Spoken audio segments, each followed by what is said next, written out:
Supply Chain Africa believes regional initiatives such as the African Continental Free Trade Area, geopolitical realignment, and BRICS influence are among top 5 dynamics that will shape security and supply chains in Sub-Saharan Africa this year. Adebayo Adeleke, the Chief Executive Officer of Supply Chain Africa, says the continent is at the crossroads of significant transformation, and understanding the relationship between these dynamics have become crucial. He joins me now virtually for more on this discussion. Thanks a lot for joining us on the show today, Mr. Adeleke. Let's get right into the discussions, whether or not the continent as a whole has a clear understanding of these dynamics at play. Walk us through your assessment of the year 2024, the sort of performance we saw, the understanding and the continent's response to these challenges, vulnerabilities we have within our security and supply chain space, and how does that set a tone for the work ahead we should expect in 2025? Thank you so much, David, for having me back on the Power Lunch again. 2024 presented us with a lot of challenges and insight to what 2025 is going to look like. The progress on African Continental Free Trade Agreement has been quietly profound, and I see that actually well entrenched in 2025.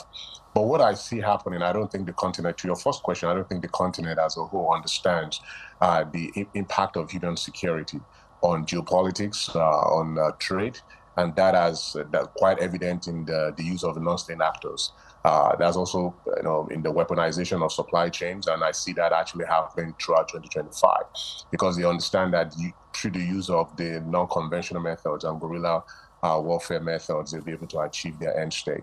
And without that, without human security being covered or being addressed, it's going to be extremely difficult for any other initiative, for infrastructure to take hold, for regional alignment to take hold, even for diversification of supply chain that we're trying to accomplish through the use of to BRICS, as we've seen in Ethiopia and Egypt joining BRICS right now. But if all these human security is not being addressed, is that food security, that economic security, political security, environmental security, physical and community security, if all these expressions of human security are not addressed, it's going to be extremely difficult to understand or to be able to push through the supply chain corridors that need to be secured on the continent for both import and export.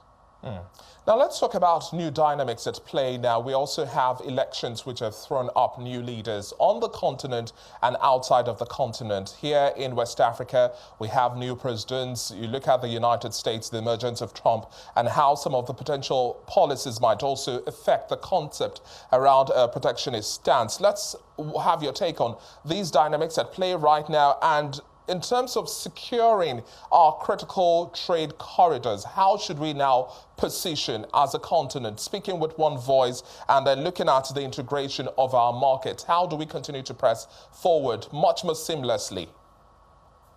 So first thing first, the election of Donald Trump presented a great challenge. It's like Trump 2.0. We saw what the first time in office looked like, but America is turning inwards. And so many other countries in Europe and Africa and Sub-Sahara as well. With that means happen, we've already seen the use of tariffs as a weapon, weaponizing trade, weaponizing supply chain. And America will try to go to friendly shoring and or onshoring right now.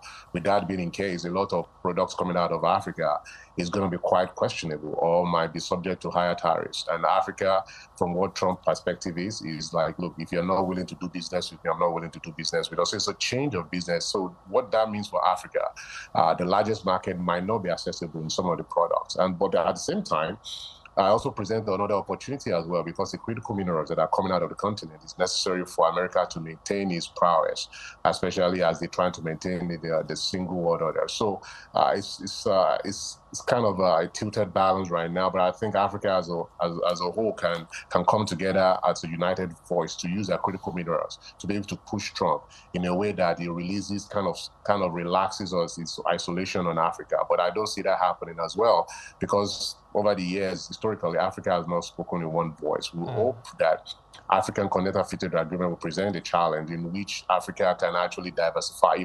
If becomes improbable for African countries to penetrate the American market due to Trump tariffs and his isolation mechanism, then diversification into the BRICS world will be the alternative way to go, so that African export and import can continue to move and we can actually build the infrastructure that is needed. So all these things are all interwoven and interlinked. So you cannot really have one without the other. The trade, the geopolitics, the security, and everything that is going on around the world. We're in the global south. So anything that, if the global north sneezes, we catch cold in the global south. It's just the way of the world.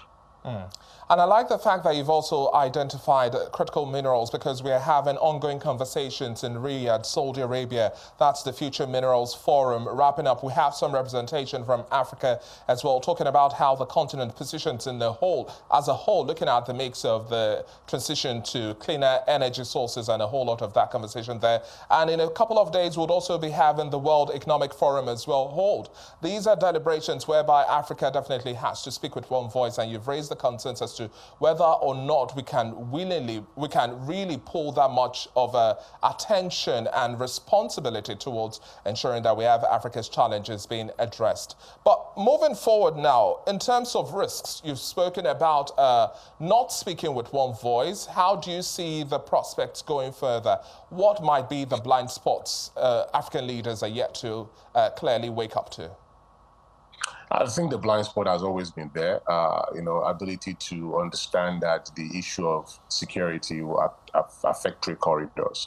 And that we've seen it play out in Congo, play out in Nigeria, play out in Sub-Saharan, the Mali, the Niger, the Burkina Faso, or whatnot. And I will continue to neglect these issues. We cannot improve our infrastructure. The FDI is going to be fractally reduced. So all these things, we keep kicking this ball down the road. Hopefully that something is going to happen, but it's not. Everybody's being empowered. All different tools, the use of AI is being used by all these nefarious actors. So until Africa actually get hold of this, it's one of the most painful aspects of it all. Either food security, water security, or any form of security, if they can be addressed, I think we can have an uptick in able to actually speak with one voice. But unfortunately, I don't see the continent speaking in a voice right now. I think the major market has to take the lead and the rest will follow. I think that's what's going to happen if we have to see some kind of a movement and progress on the continent. Egypt, Nigeria, South Africa, Algeria, all these big markets have to actually be the one to take the lead, because for us speaking in one voice, it has never happened, and I don't think it will happen any time soon. So I believe the big stakeholders have to take lead and the rest will follow. And talking about taking lead, we have to definitely see the key pillars of technology and infrastructure take a stronger hold here on the continent. Thanks a lot for your time on the show today, Mr. Adeleke. That was Adebayo Adeleke, Chief Executive Officer of Supply Chain Africa.